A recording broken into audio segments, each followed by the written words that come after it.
Hi guys, welcome to another Divi theme video. This is Jamie, the System 22 and webdesignandtechtips.com. Well, yesterday we built this little hero section here with a little button. When we clicked on it, it popped up this little interactive info section right here. We clicked on the button again, we made it disappear. There was no coding involved in this. We just did it using the great new interactions feature that they put in Divi 5 here.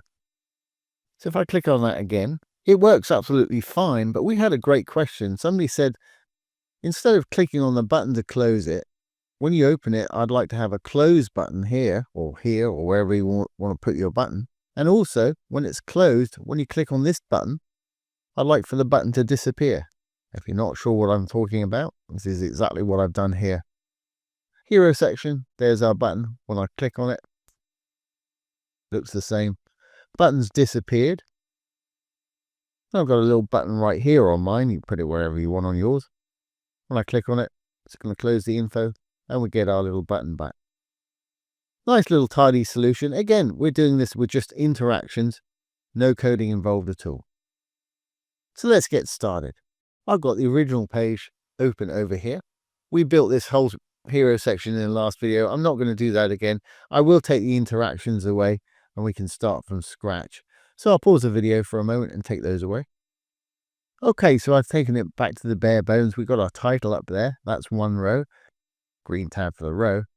We've got another row underneath with the info section that we want to pop up. And I've got another row underneath that that's just holding the button that we're going to pop this up initially with. Now to add the first interaction, we didn't want to see this at all when they load it. We only want to see it when they click on the more info. So I went into the row that we want to pop up. Always a good idea to give it an admin label. You can identify it so much easier when you add the interaction. So I'm just going to call it pop-up row. Great. Now to make sure that it starts invisible when the page is loaded, still in the row, I'm going to go over to advanced visibility. I'm going to hide it on all devices. You'll see it grey out when I hit desktop there. Great. Now we need to add the interaction. I'm going to go into the button itself. If we go over to advanced, that's where you're going to find your interactions. I've actually got one there still from last time. Let's pretend I haven't. From scratch, you won't have one. Hit add interaction. I want to click. I want to toggle visibility. In other words, when they click on it, if it's visible, it'll hide it. Or if they click on it and it's invisible, it'll show it. Target module. This is where that admin label came in handy. If I click on this, it shows us the whole sort of tree of the page from the first section, row, column, heading. There's our pop-up row. There's the admin label that I gave it. It makes it much easier to identify. So I'm going to click on that. Fantastic. Don't want any time delay. Want it to happen right away. I'm going to save that. Let's just shut down my preview there and we'll save this in preview. That should actually work for us now. As you can see, or as you can't see, the info field has gone there. We've still got our button nice and tight to our title at the top. When I click on it, fantastic, it opens that. When I click on it again, it's going to close it. So we're back to where we were yesterday, and that was for anybody that didn't watch yesterday's video. I apologize for those that did. I hope you zoomed forward to this point. Now, to make that disappear and add a button to this, it's really easy. For those that haven't figured it out, what I'm going to do is I'm going to copy this button. I'm going to clone it with the two little squares icon there. So I've got two of them now. As I clicked on one of them, it hid our little section there.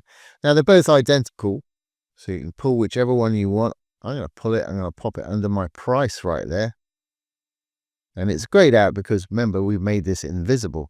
Great. And in this button, we're just going to have an X. I'm going to shove it over to the right-hand side, over in design, alignment.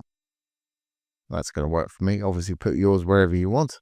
The only thing I'm going to do to the button, I don't want an icon on hover. So button, use custom styles, button icon, and just switch that off. Great. Next, I'm going to hide this whole row rather than just hiding the button when we click on it. So let's give our little row here its own admin label, make it easy to find again. I'm just going to call it button row, BTN row. Great. Now I'm actually going to go into the button itself. Over to Advanced and Interactions again. It's already got one in there. We'll add a new interaction. On click. Fantastic. Again, I want to toggle the visibility, but I'm going to toggle the visibility of this whole row, so I'll make the button disappear. We gave it the admin name. There it is, button row. Great. Now, if we save that, this should now work, but we're going to have a little problem with this button, I believe. Let's save draft. And again, we'll preview. So there's our little button. It's popped up the row. It's hidden the button. We've got our little close button.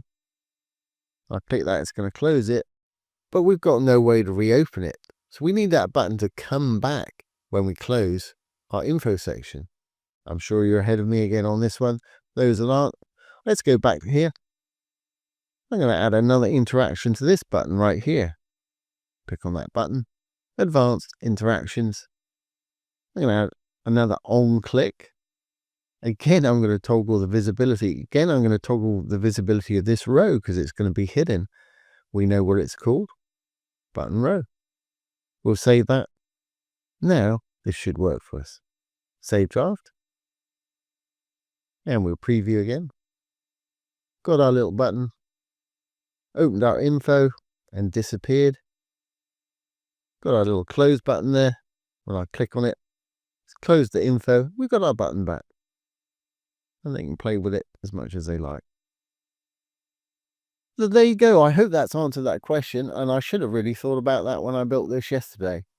But that's another great example of using interactions to create some great features with absolutely no coding. So I hope you've enjoyed this today and found it useful. If you have, please give it a thumbs up, ring the bell, comment, share, and subscribe to the YouTube channel. Plenty more coming. And don't forget, if you have any questions, pop them down below the video. I'll do my best to answer them for you, or make a little demo video just like this one. So once again, this has been Jamie from the System 22 and webdesignandtechtips.com. Thanks for watching. Have a great day.